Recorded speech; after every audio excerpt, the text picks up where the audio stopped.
In the face of rising anti-Asian racist actions, now at about 100 reported cases per day, Yang implores Asian Americans to wear red, white, and blue in their efforts to combat the virus. Optimistically, before Donald Trump declared COVID-19 as the Chinese virus, Yang believed that getting the virus under control would rid this country of its anti-Asian racism. But Asian American history, my field of research, suggests a sobering reality. A history of anti-Asian racism. Up until the eve of the COVID-19 crisis, the prevailing narrative about Asian Americans was one of the model minority. The model minority concept, developed during and after World War II, posits that Asian Americans were the ideal immigrants of color to the United States due to their economic success. But in the United States, Asian Americans have long been considered as a threat to a nation that promoted a whites-only immigration policy. They were called a yellow peril, unclean and unfit for citizenship in America. In the late 19th century, white nativists spread xenophobic propaganda about Chinese uncleanliness in San Francisco. This fueled the passage of the infamous Chinese Exclusion Act, the first law in the United States that barred immigration solely based on race. Initially, the act placed a 10-year moratorium on all Chinese migration. In the early 20th century, American officials in the Philippines, then a formal colony of the U.S., denigrated Filipinos for their supposedly unclean and uncivilized bodies. Colonial officers and doctors identified two enemies: Filipino insurgents against American rule, and tropical diseases, festering in native bodies. By pointing to Filipinos' political and medical unruliness, these officials justified continued U.S. colonial rule in the islands. On February 19, 1942, President Franklin Delano Roosevelt signed Executive Order 9066 to incarcerate people under suspicion as enemies to inland internment camps. While the order also affected German and Italian Americans on the East Coast, the vast majority of those incarcerated in 1942 were of Japanese descent. Many of them were naturalized citizens, second- and third-generation Americans. Internees who fought in the celebrated 442nd Regiment were coerced by the United States military to prove their loyalty to a country that locked them up simply for being Japanese. In the 21st century, even the most multicultural North American cities, like my hometown of Toronto, Canada, are hotbeds for virulent racism. During the 2003 SARS outbreak, Toronto saw a rise of anti-Asian racism, much like that of today.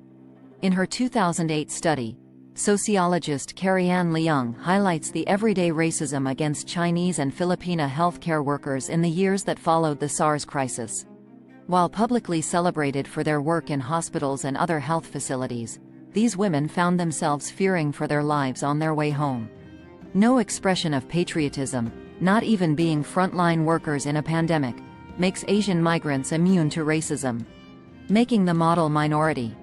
Over the past decade, from Pulitzer Prizes to popular films, Asian Americans have slowly been gaining better representation in Hollywood and other cultural industries. Whereas The Joy Luck Club had long been the most infamous depiction of Asian-ness in Hollywood, by the 2018 Golden Globes, Sandra Oh declared her now famous adage, "It's an honor just to be Asian." It was, at least at face value, a moment of cultural inclusion. However, so-called Asian American inclusion has a dark side. In reality, as cultural historian Robert G. Lee has argued, inclusion can and has been used to undermine the activism of African Americans, indigenous peoples and other marginalized groups in the United States. In the words of writer Frank Chin in 1974, "Whites love us because we're not black." For example, in 1943, a year after the United States incarcerated Japanese Americans under Executive Order 9066, Congress repealed the Chinese Exclusion Act. White liberals advocated for the repeal not out of altruism toward Chinese migrants, but to advocate for a Trans-Pacific alliance against Japan and the Axis powers. By allowing for the free passage of Chinese migrants to the United States, the nation could show its supposed fitness as an interracial superpower that rivaled Japan and Germany. Meanwhile, incarcerated Japanese Americans in camps and African Americans were still held under Jim Crow segregation laws. In her new book, Opening the Gates to Asia, A Trans-Pacific History of How America Repealed Asian Exclusion, Occidental College historian Jane Hong reveals how the United States government used Asian immigration inclusion against other minority groups at a time of social upheaval. For example, in 1965, Lyndon B. Johnson's administration signed the much-celebrated Hart-Celler Act into law. The act primarily targeted Asian and African migrants, shifting immigration from an exclusionary quota system to a merit-based points system. However, it also imposed immigration restrictions on Latin America. Beyond model minority politics. As history shows, Asian American communities stand to gain more working within communities and across the lines of race, rather than trying to appeal to those in power. Japanese American activists such as the late Yuri Kochiyama worked in solidarity with other communities of color to advance the civil rights movement. A former internee at the Jerome Relocation Center in Arkansas, Kochiyama's post-war life in Harlem, and her friendship with Malcolm X, inspired her to become active in the anti-Vietnam War and civil rights movements. In the 1980s, she and her husband Bill, himself part of the 442nd Regiment, worked at the forefront of the reparations and apology movement for Japanese internees.